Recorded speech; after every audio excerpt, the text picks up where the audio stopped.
వెనక్కి తిరిగి చూడటం. మన జీవితం ఒక ప్రయాణం. ఈ ప్రయాణంలో మనం ఎప్పుడు ముందుకే నడవాలని చూస్తాం. నేర్చుకుంటాం కూడా. కానీ కొన్నిసార్లు వెనక్కి తిరిగి చూడటం కూడా అవసరం. వెనక్కి తిరిగి చూడటం అంటే ఎనక పడిపోవటం కాదు. ఎనక జీవించటం కాదు. మన మార్గాన్ని అర్థం చేసుకోవటం. వెనక్కి తిరిగి చూడటం అంటే ఏమిటి? వెనక్కి తిరిగి చూడటం అంటే మన గతాన్ని గుర్తు తెచ్చుకోవటం. మనం చేసిన తప్పులు, మనం కోల్పోయిన అవకాశాలు, మనం నేర్చుకున్న పాఠాలు అవి మనల్ని బాధ పెట్టటానికా లేదా అవి మనల్ని ఇంకా బలంగా మార్చటానికా అనేది వెనక్కి తిరిగి చూడటానికి నేర్పే పాఠాలు. గతం మనకి ఏమి నేర్పిస్తుంది?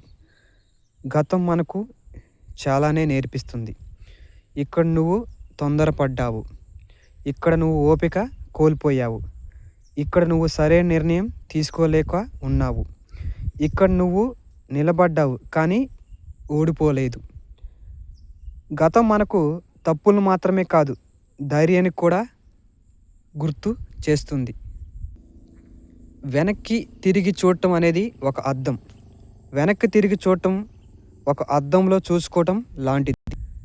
అద్దం మన ముఖాన్ని మార్చదు, కానీ మన ముఖంపై ఉన్న మచ్చలను మనకి చూపిస్తుంది. అలాగే గతం మన జీవితాన్ని మార్చదు, కానీ మన ఆలోచనలు మార్చేలా చేస్తుంది. జాగ్రత్తగా చూడాలి, కానీ ఒక విషయం గుర్తుంచుకోవాలి. వెనక్కి తిరిగి చూడాలి, కానీ అక్కడే ఉండిపోవద్దు. గతాన్ని పాఠంగా తీసుకోవాలి, శిక్షలా అనుకోవద్దు. ఎందుకంటే గతంలోనే జీవించేవాడు వర్తమానాన్ని కోల్పోతాడు, భవిష్యత్తుని అసలు చూడలేడు. నీకు బాధ కూడా ఒక బలంలా ఉండాలి. కొన్ని జ్ఞాపకాలు మన గుండెను పిండేసేలా ఉంటాయి, కానీ అదే ఆ బాధకు మనకు చెబుతుంది, నువ్వు బలహీనుడు కాదు, నువ్వు అనుభవించిన వాడివి. వెనక్కి చూసినప్పుడు కన్నీళ్ళు రావచ్చు, కానీ అదే కన్నీళ్ళు మనలోని నిజమైన బలాన్ని బయటకు తీసుకొస్తాయి.